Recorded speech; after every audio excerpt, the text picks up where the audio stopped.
ইচ্ছে থাকলে উপায় হয়, বহুল প্রচলিত এই প্রবাদটির সঙ্গে পরিচিত কম বেশি সবাই। আর এটিকে সত্য প্রমাণ করলেন চিলির খরা কবলিত অঞ্চলের এক দম্পতি। ভালপারাইসো অঞ্চলের লস মোসেলে তাদের রয়েছে একটি স্বনির্ভর খামার। শুনতে অবাক লাগলেও এখানে বায়োডাইজেস্টার ব্যবহার করে ভেড়ার মলকে বায়োগ্যাসে রূপান্তর করা হয়। এই গ্যাস ব্যবহার করা হয় রান্নাঘরে। এছাড়া নিজস্ব বিদ্যুৎ উৎপাদন ক্ষমতা রয়েছে খামারটির। প্রায় ৮ বছর ধরে নিজস্ব উৎপাদিত গ্যাস ও বিদ্যুতে চলছে এই খামারটি।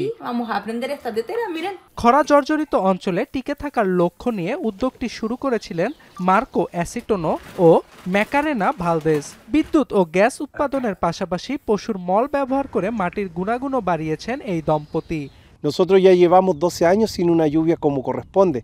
En el sector que estamos hoy día es el sector de los muelles. De alguna otra manera aprendimos a subsistir, a buscar nuevas alternativas. El cambio climático de alguna otra manera. La escasez hídrica es entregarles herramientas que les van a servir a ellos para poder enfrentar de buena situación y también poder enseñarle a otras personas, porque ese es el objetivo de nosotros. তাদের খামারের এই model এরই মধ্যে অর্জন করেছে আন্তর্জাতিক স্বীকৃতি।